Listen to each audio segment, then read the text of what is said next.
자, 건설사들이 위험하면 3기 신도시나 1기 신도시 재개발 사업, 뭐 재개발 또는 재건축이겠죠? 이런 사업이 중단이 되기도 하나요? 그러니까 엄밀하게 말하면요, 중단, 이거는 이렇게 표현했을 때 요거는 중의적인 표현이라서 두 가지로 나뉠 수가 있죠. 첫 번째는 정부에서 사업을 무산하는 경우, 이런 경우도 생길 수 있습니다. 그 다음에 두 번째는 정부에서는 진행을 하는데 건설업에서 안 따라온다. 그래서 정부에서 사업 무산시키는 경우도 있습니다. 택지 취소하는 경우도 있어요. 지금 막 공급 부족 이야기하는, 대표적으로 박근혜 정부 때 MB 정부에서 추진했던 것들 취소했습니다. 광명시흥지구라든가, 이게 3기 신도시로 다시 들어왔죠. 그 다음에 3기 신도시로 항상 많이 거론이 되는 곳들이 하남, 감북지구, 요거 다 MB 때 추진했던 곳인데 박근혜 때 폐지했던 곳이에요. 근데 요게 거의 3기 신도시 이상급이었어요. 광명시흥지구 같은 경우 당시에 몇 가구 공급하기로 했었냐면 95,000 가구 공급하기로 했었는데 이런 것도 취소했어요. 그런 경우고, 이런 경우가 생길 수가 있죠.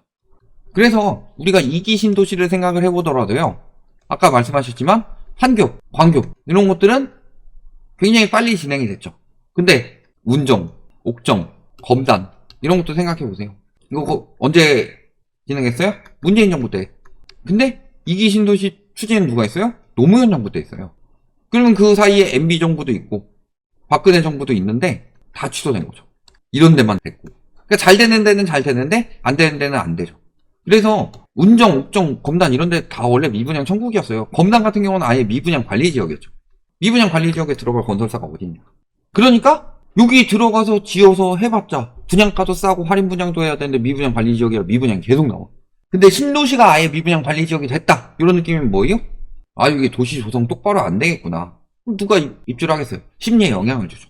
그러니까 검단 같은 경우는 어떻게 따지면 서울에는 청라, 송도보다 가깝죠.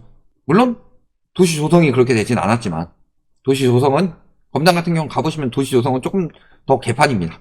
신도시 치고는. 근데 안 되다가 언제 됐어요? 돈 된다고 도구나 카오나 들어갔었죠. 코로나 때. 그러면서 검단이 어마어마하게 떴는데, 그리고 저런 것들이 계속 안 됐던 이유는 사업성이 떨어지니까 잘 안 들어가는 건데, 이런 기사가 떴습니다. 당장 돈 없는데 어떻게 5년 묵혀요? 입찰 0명이라는 이 동네 땅. 그래서 어디에요? 고양 창릉에 건설사 입찰이 0명이었다. LH가 3기 신도시 고양 창릉지구에 공급하는 첫 필지 매각 입찰. 여러 번도 아니고 첫 필지 매각인데 나선 건설사가 없었다. 공공택지 같은 경우 과거 일부 건설사들이 편법으로 계열사를 동원해 벌떼 입찰을 할 정도로. 근데 그런 식으로 벌떼 입찰해가지고 들어가는 경우 있는데 지금은 외면받고 있다. 그래서 C-1로 접수가 마감됐는데 주인을 찾지 못했다. 여기는 공동주택 용지로, 즉 아파트 들어간 용지죠. 12,550평 593세대 규모 들어가는 건데 지금 유찰이 됐다는 소리입니다. 그래서 2순위 매각적 입찰을 진행 중이다. 그런데 3기 신도시, 지금 제가 3기 신도시를 치고 있는 제일 위에 뜨는 지역이 어디예요? 고양 창릉이죠.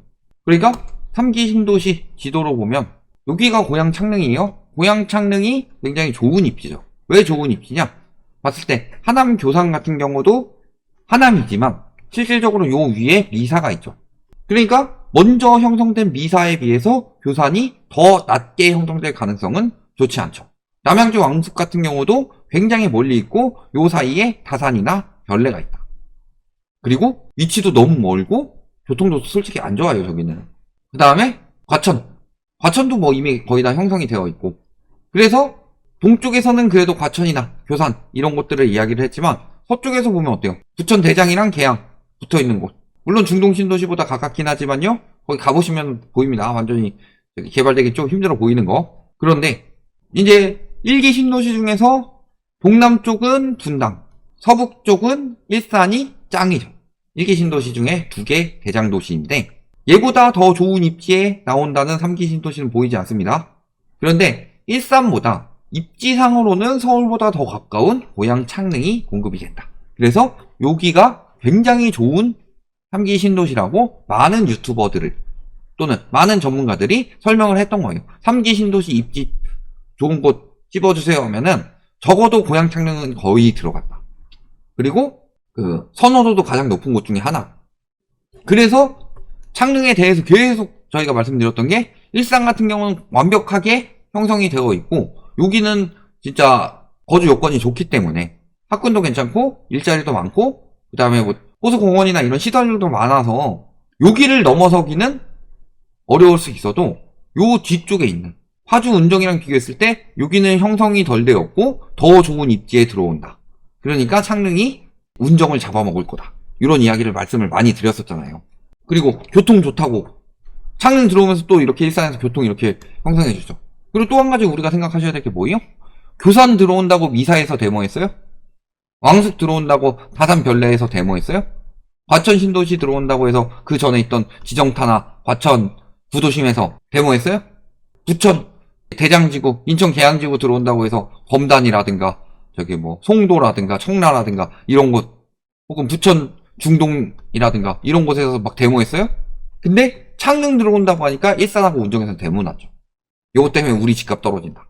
그 정도면은 입지가 좋다고 말할 수 있죠. 진짜 딱 붙어 있어요. 서울이랑 엄청 가깝죠. 근데 저기가 낙찰이 안 되고 있어요. 아까도 말씀드렸지만 예를 들어 판교, 광교 이런 곳들은 먼저 됐고 여기는 문재인 정부 이전에 끝났는데 운정 이런 곳들은 문재인 정부 때, 옥정 이런 곳들은 문재인 정부 때까지 갔었죠. 왜? 뭐니까? 서울에서도 멀고 특히 강남에서도 여기에 비해서 훨씬 머니까. 근데 또 강남에서 이렇게 신무당선 이런 것들 연결해 주니까 이런 것들은 좀 떴는데 그러니까 이런 것들이 굉장히 안 됐는데 문제는 이기 신도시 때는 이렇게 돼서 이런 곳들이 안 됐는데 지금은 여기가 안 됐다는 것 자체가 굉장히 시사하는 바가 큽니다. 그러니까 이기 신도시 말씀드렸지만 여기도 입지가 좋으면 되고 입지가 나쁘면 안 됐죠. 근데 3기 신도시는 입지가 좋은데도 안 되고 있다는 상황이에요. 이게 다 뭐 때문이에요? 첫 번째, 높은 택지 가격. 두 번째, 높은 PF 금리. 세 번째, 낮은 분양 경쟁력. 낮은 청약 경쟁력. 이런 것들이 영향을 주니까 팔리지는 않을 것 같은데 택지 가격이 높으니까 들어가는 초기 비용도 많고 초기 비용도 많은데 금리도 높아요. 그러니까 안 들어가는 거예요. 그러니까 낙찰을 안 받는 거고. 저걸 어떻게 버텨요? 그런 상황이라서 3기 신도시 자체가 물론 추진을 하려고는 할 겁니다. 근데 2기 신도시도 추진은 빨리 하려고 그랬는데 굉장히 늘어졌죠. 3기 신도시도 마찬가지일 거예요. 과거 노태우 정부 때 1기 신도시 같은 데야 위로 붙이면 되던 시기였지만 지금은 그게 되는 시기가 아니다. 그러면요 전반적으로 3기 신도시의 입주 시기가 굉장히 많이 늦어질 수 있다. 그러면은 나는 이때를 입주로 생각해서 3기 신도시 들어가야지 이런 식으로 생각하다가 본청약 이때 한다고 그랬고 그 다음에 입주 이때 한다고 그랬고 그러니까 나는 그때까지 버텨야지 그때까지 3기 신도시 청약 받아가지고 희망을 갖고 살아야지 라고 생각했다가 생각보다 굉장히 많이 늦어질 수 있다는 소리예요. 어차피 뭐 공급이 집값에 영향을 크게 주는 시기는 이미 지났고 그래서 공급이 안 나오니까 집값이 올라간다 요건 개소리고 다만 그것을 믿고서 내가 계획을 세워놨다든가 이런 부분들이 굉장히 많이 어긋날 수가 있고 그러면은 주거 안정도 굉장히 늦어질 수 있다는 소리예요. 그런데 3기 신도시 지금 말씀하신 것도 분양가가 굉장히 비싸요. 근데 3기 신도시 뭐 창릉이 6억이 넘는다고 하죠. 근데 자 일산 쪽에서 보더라도요 가격이요 지금 6억대가 형성되고 있는데 원래 얼마대였다? 4억대였던 게 8억 갔다가 6억 간 거예요. 근데 요런 데도 지금 6억인데 창릉이 6억에 들어온다? 저는 4억, 3, 4억 정도면 충분하다고 봅니다. 그래서 분양이 안 될 거라는 거예요.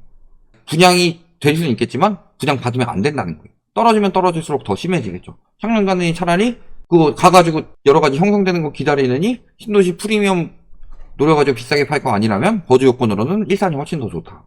이런 부분들 생각을 해보시면은 그나마 괜찮다는 창릉도 저 모양인데 왕숙 이런 데 어떻게 되겠냐. 왕숙 누가 어느 건설사에서 막 하겠다고 나서겠어요. 받을 사람이 없는데. 이런 부분 생각해 보시면 3기 신도시 그래서 청약 비싸다고 하지 말라고 그랬는데 하지 말아야 할 이유가 또 생겼죠. 건설사들이 늦어져서 입주가 늦어진다. 그럼 첫 번째, 내가 사는 아파트가 늦어질 수가 있다. 두 번째, 내가 사는 아파트는 제대로 진행이 되지만 도시 형성이 늦어져서 문제가 생길 수가 있다. 이 두 가지를 모두 고려를 하셔야 된다. 그러니까 3기 신도시만 믿지 말고 여러 가지 가능성을 생각해 보라고 그랬어요. 그래서 청약 통장도 해지하지 말라고 말씀을 드렸었죠. 청약 가능성도 생각을 해야 되고 매매 가능성도 생각을 해야 되고 내가 좀 지식이 굉장히 많다. 그러면은 경매도 노려볼 수도 있는 거고. 여러 가지 가능성을 열어둬야 되지만, 실질적으로 분양가를 저런 식으로 계속 장난질을 치고 있는데, 저 비싼 분양가를 받고 형성도 되지 않은 3기 신도시 들어갔다가는 2기 신도시처럼 문제 생길 수도 있다. 이런 부분을 생각을 하셔야 되겠다. 여기까지 말씀드리겠습니다.